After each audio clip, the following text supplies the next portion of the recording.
Então não é culpa da filosofia propriamente dita, mas do modo como ela começou a ser trabalhada, especialmente nas escolas, como uma instância de defesa de pautas ideológicas. A estrutura do pensamento filosófico...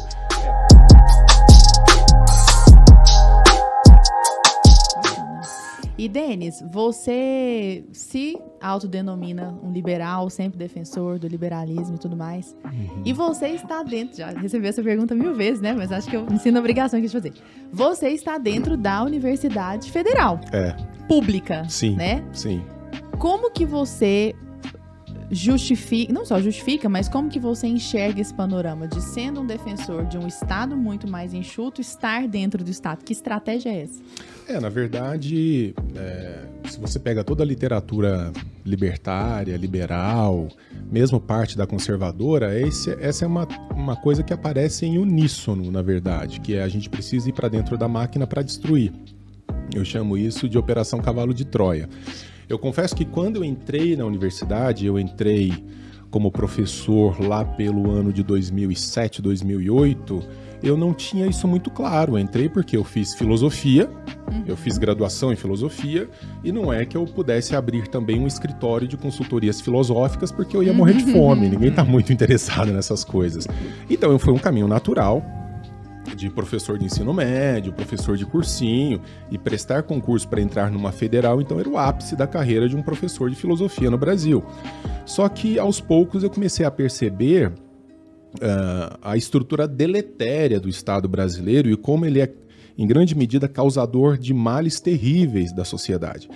Então eu comecei a me valer da minha posição dentro do Estado exatamente para enfraquecê-lo ao máximo, para reduzi-lo a uma condição larvária. Então é uma operação cavalo de Troia mesmo. As pessoas, às vezes, meio puristas, vão dizer, não, mas então você tinha que ficar do lado de fora. O problema é que dentro do Estado não há espaços vazios. Se não é o Denis ocupando, ou outro libertário, ou outro liberal, vai ser um estatista, um intervencionista que vai aumentar a estrutura. Então, quanto mais gente nós jogarmos para dentro, para diminuir essa estrutura de lá, melhor. E isso está dentro não só da literatura, mas é uma questão de bom senso, né? Quer dizer, ficar dando cabeçada no muro aqui do lado de fora não vai resolver nada. Já estando lá dentro é muito difícil, imagine do lado de fora, né? Esses caras são completamente insensíveis aos apelos da população. Então a gente precisa realmente colocar gente lá dentro que tenha uma preocupação fundamental: afastar o Estado da vida das pessoas, afastar essa grande estrutura mafiosa movida a dinheiro roubado, que é o Estado, tirar essa estrutura da frente das pessoas, porque é exatamente isso que acontece. É um parasita que criou um modelo legalizado de espólio da população que rouba especialmente do mais pobre.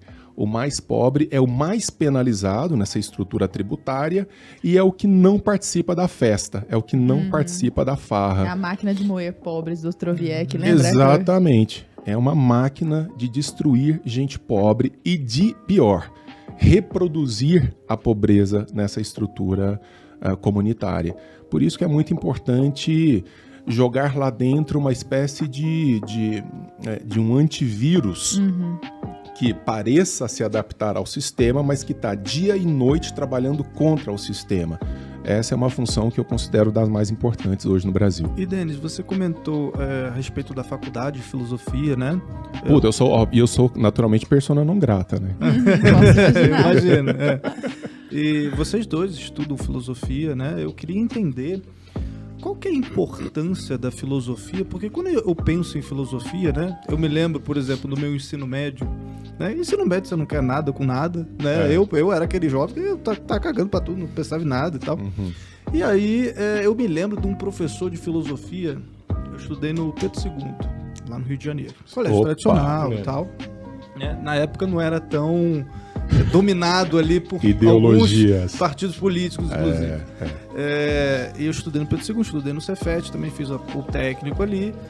Bom, estudei, passei e tal, e aí lá tinha também essas questões, eu tinha aula sábado, por exemplo, né? Então eu via mais os meus coleguinhas lá do que via a minha família.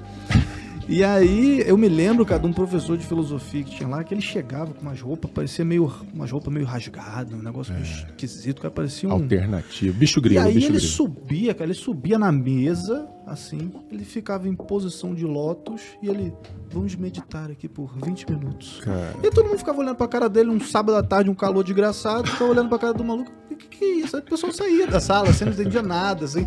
Então eu sempre achei filosofia algo muito louco, eu só comecei a prestar atenção em filosofia depois que eu saí do colégio, depois que eu saí da faculdade, porque parecia uma coisa distante da realidade, assim, da sociedade. Pra que serve filosofia, cara? Onde é que a gente encontra filosofia no cotidiano? Sim, sim. Cara, a filosofia, ela não vai saber tão bem quanto eu. A filosofia, ela foi absorvida por uma casta ideológica, especialmente no Brasil, que fez muito mal a ela.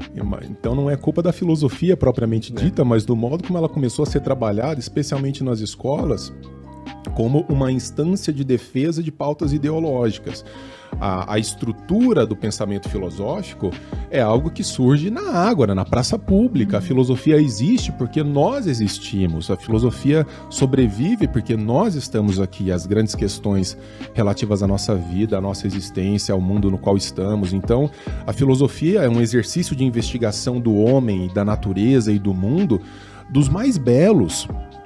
Agora, você pode utilizar a estrutura da filosofia para fazer esse jogo que é muito ruim.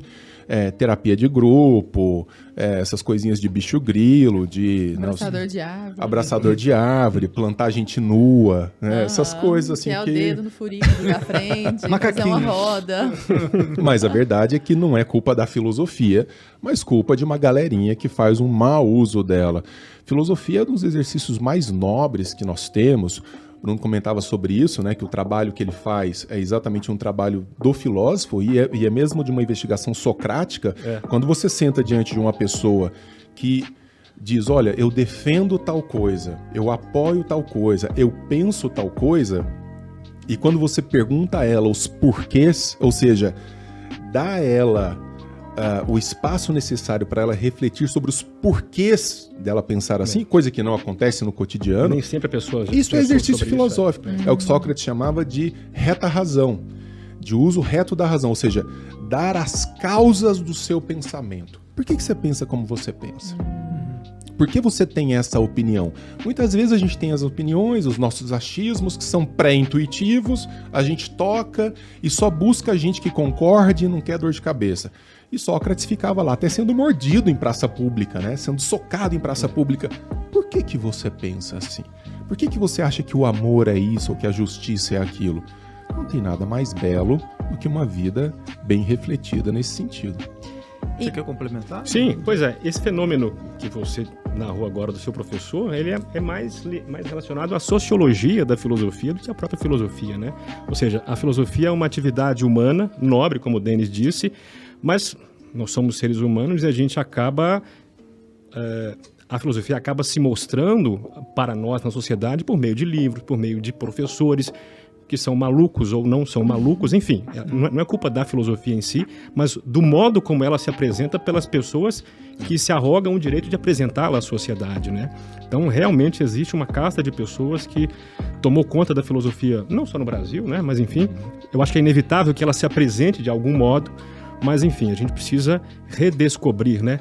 Hegel tem uma frase interessante que a filosofia é como o manto de Penélope, que a cada dia deve começar do zero. Então, ou seja, a gente tem a chance sempre de recomeçar a pensar os temas filosóficos do zero, deixando esses malucos de lado, encontrando por trás dessas maluquices, dessa casca que nos afasta da filosofia, o que de fato ela é. E ela é de fato uma atividade humana que se preocupa com o todo, né? Pensa, as ciências particulares, né? A biologia se preocupa com os viventes, por exemplo.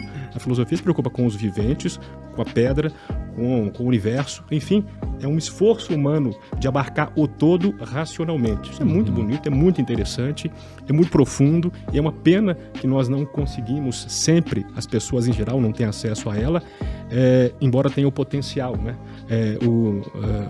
Heidegger quem dizia que a gente tem que colocar a filosofia para movimentar dentro de nós, ou seja, todos temos o potencial da filosofia, né? Mas quando aparecem esses exemplos, esses maus exemplos, a gente é afastado, como parece que você foi, né? Mas enfim, o convite está sempre feito, né?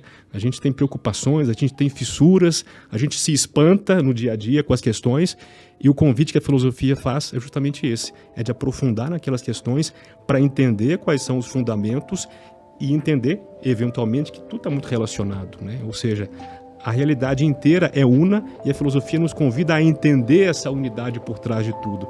É um convite que ela faz à razão para a compreensão da nossa realidade. É muito bonito, né? Muito.